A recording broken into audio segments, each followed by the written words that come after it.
mon Grégory, voilà.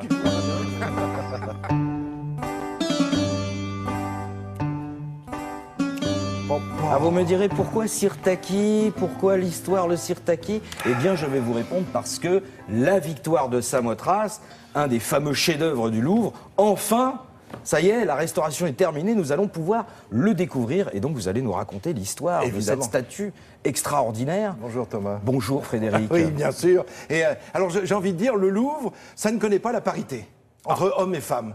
Les femmes sont les vainqueurs absolument imbattables. Comment ça? C'est-à-dire que les trois plus beaux trésors, c'est quoi? C'est la Joconde, la Vénus de Milo et la victoire de Samothrace. Les femmes sont en tête partout. Les noces de Cana, alors non, on oublie, ça ne vous intéresse pas. Mais bien sûr que si. Mais seulement, voilà, j'ose dire qu'on se déplace du monde entier pour venir voir, évidemment, ces chefs-d'œuvre. Mise en place de la victoire de Samothrace, ça fait quelque temps déjà, mais il y a surtout une exposition autour qui nous raconte son histoire, qui nous raconte un peu les éléments, puisque tout est démontable. Figurez-vous que c'est au mois de mai, il y a bien longtemps, 151 ans, c'est au mois de mai que sont arrivées quelques caisses au départ de Samothrace et qui sont arrivés au Louvre. Voilà Samothrace, est-ce que vous le voyez sur la carte?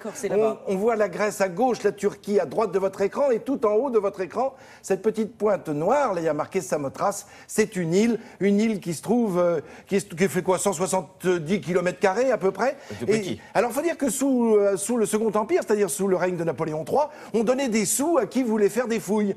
Et là on a un vice-consul français qui se trouve à Andrinople qui dit oui, moi je veux y aller. Moi je veux y aller parce que je sais que je vais trouver quelque chose à Samothrace. Et il fouille, et il gratte, il a un petit peu de sous, et d'un seul coup il envoie un pneumatique, à son chef. J'adore le bruit du pneumatique. Oui, bien sûr. Alors, le consul est à Constantinople, et il reçoit ce pneumatique qui lui dit mais j'ai trouvé une statue incroyable, c'est sans doute une victoire puisque ça existe, mais c'est ce que l'on va découvrir ensemble. Pour vous aider, j'ai envoyé mon neveu pour nous permettre de découvrir cette victoire de Samothrace. On est allé sur ses traces, regardez donc. La victoire de Samothrace, un véritable trésor que le monde entier nous envie. Elle vient de retrouver sa place, ici, au Louvre, après une magnifique restauration. C'est cette victoire ailée, cette déesse que l'on va découvrir dans les moindres détails. Vous avez vu comme il a l'air petit, le garçon, à côté? 5,16 mètres au total. Voilà l'homme, Monsieur Champoiseau. Voilà celui qui est parti, qui a décidé de fouiller là, sur ce site des grands dieux, et qui, en fouillant, découvre quelques morceaux de cette déesse. Juste quelques morceaux qu'il va falloir assembler, rassembler, travailler pendant des années. Et c'est à la découverte de cette pièce qu'on se dit, mais attendez, cette statue, elle devait être sans doute placée à la proue d'un navire. Voilà pourquoi aujourd'hui encore, on l'installe sur ces morceaux de marbre à l'intérieur de ce palais du Louvre. Alors on l'a démonté là, il y a un peu plus d'un an. Ouais. C'était en 2014. On l'a travaillé juste à côté, on a tout restauré, tout nettoyé, redécouvert. On a remis des bras? Ah non, surtout pas, malheureux. On a remis quelques plumes.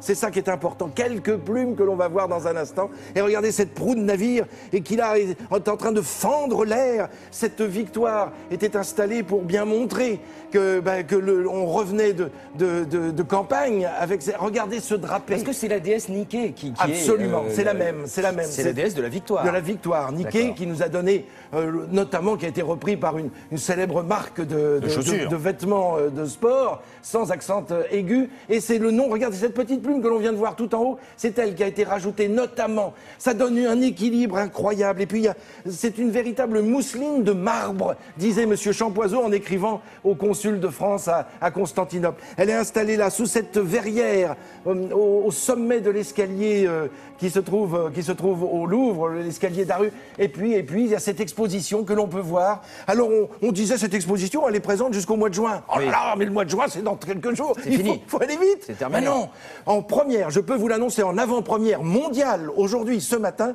cette exposition aura lieu jusqu'au 28 septembre prochain. C'est prolongé. Mais on a tout l'été pour y aller. Mais c'est dingue. Magnifique. Et donc, évidemment, on va s'y précipiter. Mais bien sûr. Pour découvrir donc les trois plus grands chefs-d'œuvre, c'est ça? Oui. Bon, si vous passez par là, quand même, essayez de voir les... bien sûr, il y a d'autres choses à voir. Il y a beaucoup d'autres choses à voir.